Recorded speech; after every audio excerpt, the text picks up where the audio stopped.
Ang sotanghon, hindi lang pansahog sa sabaw. Sa dami ng mga recipe na pwedeng gawin dito, pwede ng araw tong ulamin halos araw-araw. Tuwing malamig ang panahon, gaya ngayong tag-ulan, hindi nawawala sa ating menu ang sabaw na minsay sinasahogan ng all-time favorite nating sotanghon.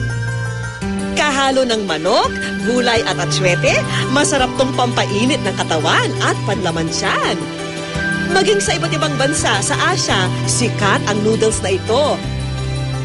Hindi na natin kailangan ng espesyal na okasyon para tayo makapagluto ng pansit sa ating mga tahanan.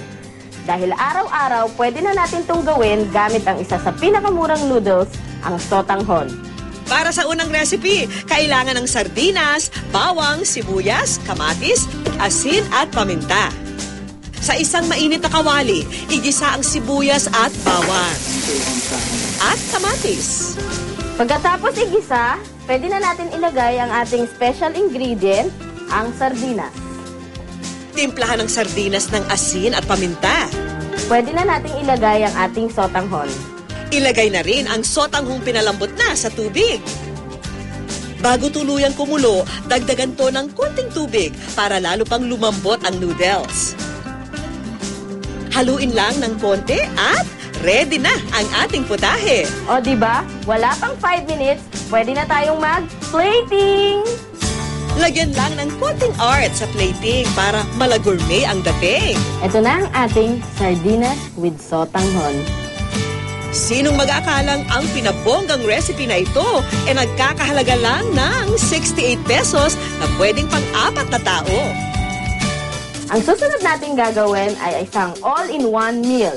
Sotanghon na siksik sa carbohydrates, pork na maprotina, at munggo na mayaman sa folic acid na tumutulong sa pagbubuo ng red blood cells. Ito ang mga sangkap ng susunod nating recipe na haluan din ng hibi o dried shrimps, bawang, sibuyas, patis, paminta, at ang pinagkuluan ng baboy o pork broth.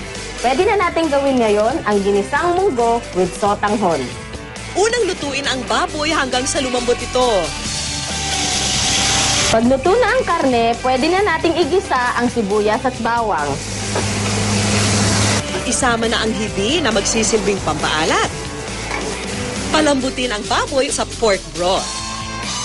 Hintayin tong kumulo. Para lalo pang magkalasa, lagyan natin ng patis. Kapag pasado na ang timpla, pwede nang idagdag ang munggo. Haluin uli hanggang sa kumulo. Hayaang kumulo at pwede na nating ilagay ang ating sotanghon. Ayan, nangangamoy na ang ating hibe. Pwedeng-pwede na to. Napakadali lang gawin. Wala pang 15 minutes, ready na itong kainin.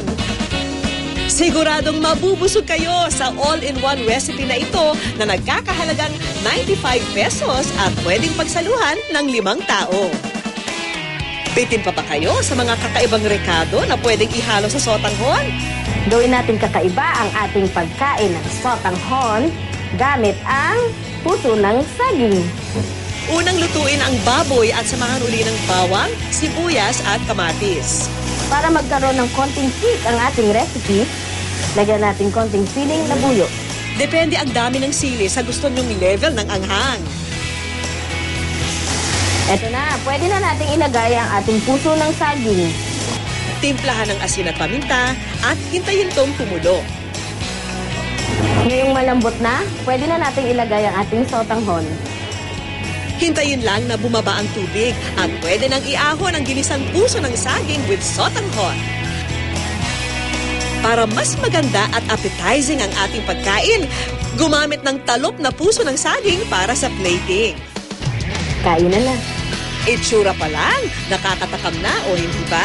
At ang good news pa, magagawa ang recipe na ito sa halagang 90 pesos para sa 3 hanggang 4 na tao. Bagong mga lutuin, mura at madaling gawin. Pasado naman kaya sa panlasa ng mga taga-tikim? Sarap. Bagay pala yung sotanghon sa munggo. Masarap po. Hindi makala yung sardines pala yun. Medyo maangang.